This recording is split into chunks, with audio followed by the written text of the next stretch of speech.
شوہر کا اپنی بیوی کی اجازت کے بغیر اس کے موبائل کے اندر جستجو کرنا، چیزیں چیک کرنا، واٹس ایپ چیک کرنا، اس کے میسیجز چیک کرنا، یہ ناجائز اور حرام ہے۔ اس میں بدگمانی بھی ہے، اس میں کسی کی ٹو اور جستجو میں لگنا بھی ہے۔ اور حضور علیہ الصلوۃ والسلام نے بخاری کی حدیث میں واضح طور پر ارشاد فرمایا کہ جو دوسرے کی بات کان لگا کر سنے، اس حال میں کہ یہ بندہ ناپسند کرتا ہے اس چیز کو، یعنی وہ یہ بات نہیں سنانا چاہ رہا، اس کی اجازت نہیں ہے، پھر بھی یہ بندہ کان لگا کر دو بندوں کی باتوں کو سننے کی چاہت رکھتا ہے اور ایسے کام کرتا ہے، تو حضور علیہ السلام نے ارشاد فرمایا قیامت کے دن اس بندے کے کانوں کے اندر پگھلا ہوا سیسا ڈالا جائے گا، سیسے کو پگھلا کر اس کے کانوں میں ڈالا جائے گا، جو دوسروں کی ٹو میں لگتا ہے اور خاموشی سے جا کر ان کی باتیں سننے کی کوشش کرتا ہے، حالانکہ وہ جو بات کرنے والے ہیں وہ یہ ناپسند کرتے ہیں کہ یہ بندہ میری بات کو سنے۔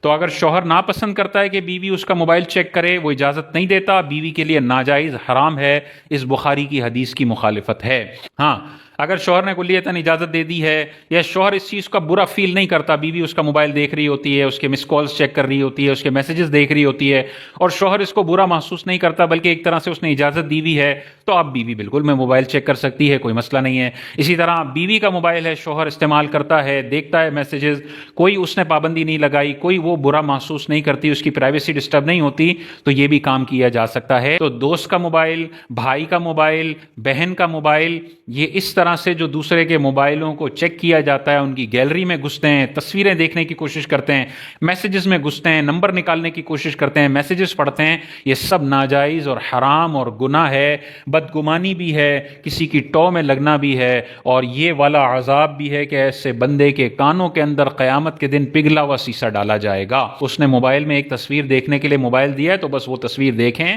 پھر موبائل واپس کر دیں، ادھر ادھر سوائپ کرنے کی اجازت نہیں ہے کہ میں تھوڑا سوائپ کر کے یہاں کی تصویریں بھی دیکھ لیتا ہوں، ادھر کر کے یہاں کی تصویریں بھی دیکھ لیتا ہوں۔ کسی کا موبائل کسی نے ریپیئر کرنے کے لیے دیا ہے اور وہ بدبخت اس موبائل سے تصویریں نکال لے، اس موبائل کے اندر تصویریں دیکھنا شروع کر دے، یہ سب حرام اور گناہ کبیرہ ہے، آخرت میں سخت حساب دینا پڑے گا۔ یہاں تک کہ حضور علیہ السلام نے مسلم کی حدیث میں ارشاد فرمایا کہ تم میں سے اگر کوئی شخص رات کے وقت اپنے گھر میں داخل ہو رہا ہے تو اچانک سے اپنے گھر میں داخل نہ ہو، بلکہ تھوڑا انتظار کرے کہ جو بیوی بغیر شوہر کے ابھی گھر میں رہ رہی ہے وہ اپنی صاف صفائی کر لے اور جو اس کے الجھے ہوئے بال ہیں ان کو سنوار لے۔ ایسا نہ ہو کہ تم اچانک سے اپنے گھر جاؤ اور تمہیں کوئی ایسی چیز نظر آ جائے جو تم ناپسند کرتے ہو۔